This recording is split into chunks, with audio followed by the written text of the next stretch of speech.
சமீப காலமாக நண்பர் நான் பெரிதும் மதிக்கின்ற அரசியல் கட்சியின் தலைவர் நண்பர் திருமாவளவன் என்னன்னு தெரியல, ஒரு கடந்த ஓராண்டாகவே அவர் பேசுவது நிறைய குழப்பங்கள் தெரிகிறது.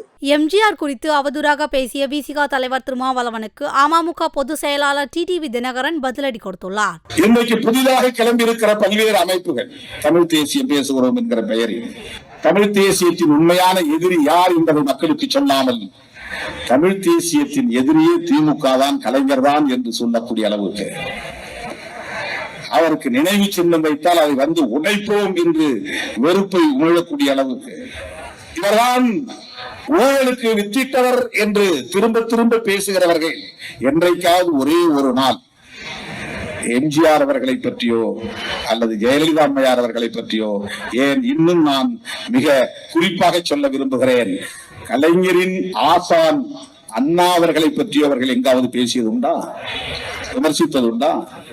ஏன் அண்ணாவை விமர்சிப்பதில்லை? எனக்கு காரணம் தெரியவில்லை. ஆனால் கலைஞர் ஏன் குறிவைக்கப்படுகிறார்? இது ஒரு கேள்வியாக எழுகிறது. கலைஞர் அண்ணாவின் தம்பி, அண்ணா பெரியாரின் பிள்ளை. பெரியார் பேசிய அரசியலைத்தான் அண்ணா பேசினார், புதிதாக அவர் எதையும் சொல்லவில்லை. பெரியாரை பிரதிபலித்தவர் அண்ணா.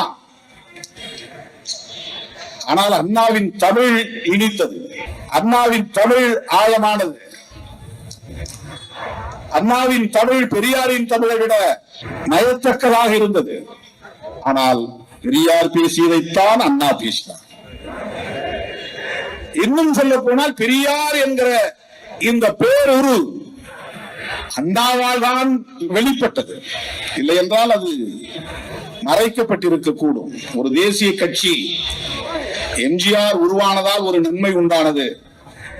எம்ஜிஆர் கலைஞருக்கு எதிராக விமர்சனம் செய்தார், வெறுப்பு அரசியலை விதைத்தார், அல்லது திராவிட இயக்கத்துக்குள்ளே பார்ப்பனியத்தை ஊடுருவ செய்வதற்கு காரணமாக இருந்தார்.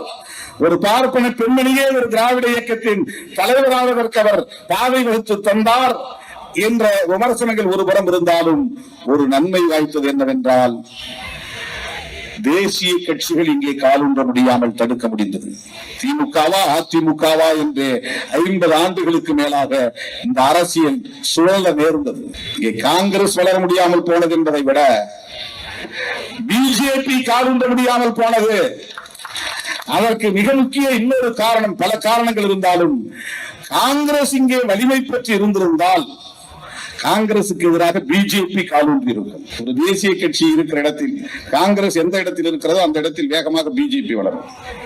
மாநில கட்சிகளோடு அவர்களை பொருத்தி பார்க்க வாய்ப்பில்லை. தேசிய கட்சிகளோடு தான் மக்கள் பொருத்தி பார்ப்பார்கள்.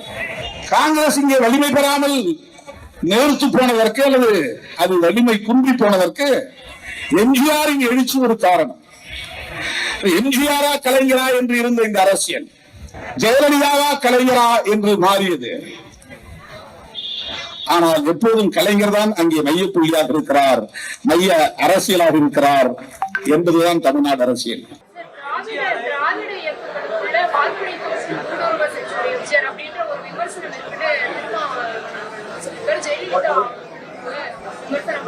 அது அவரே மறுத்திருக்காரு. மறுபடியும் நான் பார்த்தேன் ஊடகத்துல மறுத்திருக்காரு. அவர் இப்ப சமீப காலமாக நண்பர் நான் பெரிதும் மதிக்கின்ற ஒரு அரசியல் கட்சியின் தலைவர் நண்பர் திருமாவளவன் என்னன்னு தெரியல, ஒரு கடந்த ஓராண்டாகவே அவர் பேசுவது நிறைய குழப்பங்கள் தெரிகிறது. முதல்ல ஒரு கருத்தை சொல்றாரு, இன்றைக்கு கூட அவர் சொல்லிட்டு அது தவறாக புரிந்து கொள்ளப்பட்டிருக்குன்னு சொல்றது தப்பு. அவர் தவறா ஏதோ அவர் நினைச்சு சொல்ல வந்ததோ மாத்தி சொல்லியிருக்காருன்னு நினைக்கிறேன். அப்புறம் சரி பண்ணிருக்காரு. அதனால அதோட விட்டுருவோம். ஏன்னா புரட்சி தலைவர் அவர்களும் அம்மா அவர்களும் மறைந்தாலும் மக்கள் மத்தியில வாழ்ந்து கொண்டிருக்கின்ற தலைவர்கள். அவர்கள் தீய சக்தி திமுகவை வீழ்த்த வேண்டும் என்கிற நோக்கத்தோடு ஆரம்பிக்கப்பட்டது புரட்சி தலைவர் காலத்திலே அந்த இயக்கம். அவர் 15 ஆண்டுகள் அந்த பணியை செய்தார். அவர் மறைவுக்கு பிறகு அவரது அரசியல் வாரிசு அம்மா அவர்கள் 30 ஆண்டுகள் கடினமாக உழைத்து அந்த இயக்கம் பல்வேறு சாதனைகளை புரட்சி தலைவர் வழியிலே செய்வதற்கு, திமுகவை வீழ்த்துவதற்கு இந்த இயக்கம் உருவாக்கப்பட்டு நடைமுறைப்படுத்தப்பட்டது.